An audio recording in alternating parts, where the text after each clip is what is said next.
Mes chers amis de Café Évangile, Jésus répondit, Amen, Amen, je te le dis, personne, à moins de naître de l'eau et de l'esprit, ne peut entrer dans le royaume de Dieu. Ce qui est né de la chair est chair, ce qui est né de l'esprit est esprit. Ne sois pas étonné si je t'ai dit, il vous faut naître d'en haut. Le vent souffle où il veut, tu entends sa voix, mais tu ne sais ni d'où il vient, ni où il va. Il en est ainsi pour qui est né du souffle de l'esprit. En écoutant ces paroles du Seigneur dans l'évangile de ce jour, l'on peut se poser la question, est-il nécessaire le sacrement du baptême pour pouvoir appartenir au Christ, pour pouvoir vivre pleinement ce qu'est la vie divine? Rappelez bien les paroles que le Seigneur a dirigées avant de monter au ciel à ses disciples. Allez dans le monde entier et faites de toutes les nations mes disciples, baptisez-les au nom du Père et du Fils et du Saint-Esprit. Par conséquent, ces paroles du Seigneur qu'il dirige à Nicodème aujourd'hui doivent nous interpeller sur la nécessité du baptême. Personne, à moins de naître de l'eau et de l'esprit, ne peut entrer dans le royaume de Dieu,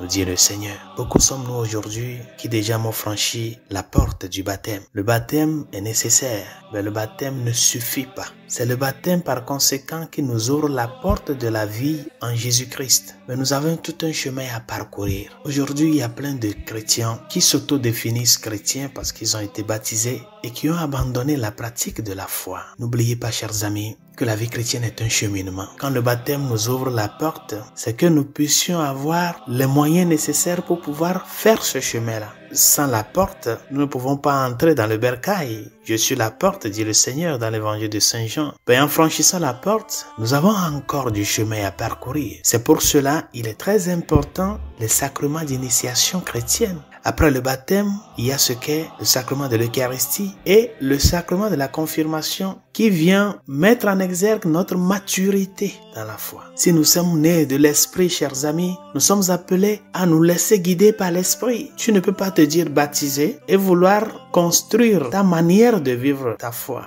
Le baptême t'ouvre une porte qui te donne accès à une communauté, la communauté des baptisés, la communauté des élus, la communauté des disciples du Christ. Et cette communauté vit par l'Esprit du ressuscité. Nous ne pouvons pas prétendre être des baptisés et vouloir imposer au Christ comment vivre notre foi. Nous devons nous laisser guider par l'Esprit afin que tout notre cheminement comme chrétien soit un cheminement qui s'ouvre sur Dieu et qui se dirige vers Dieu. Que le Seigneur nous aide à prendre conscience de l'importance du baptême, de l'exigence du baptême et à ne pas procrastiner le baptême de nos enfants en affirmant que quand ils seront adultes, eux-mêmes, ils vont décider par eux s'ils veulent se baptiser ou pas. Non, c'est à nous de montrer le chemin, comme d'autres nous ont montré le chemin. Et il ne suffit pas seulement de montrer le chemin, il faut aider à faire le chemin. C'est à cela que nous sommes tous invités de continuer ce cheminement avec la communauté des disciples du Christ qui est l'Église, cette Église qui se meut par l'Esprit. Et par conséquent, l'une des qualités d'un baptisé, c'est la docilité à l'Esprit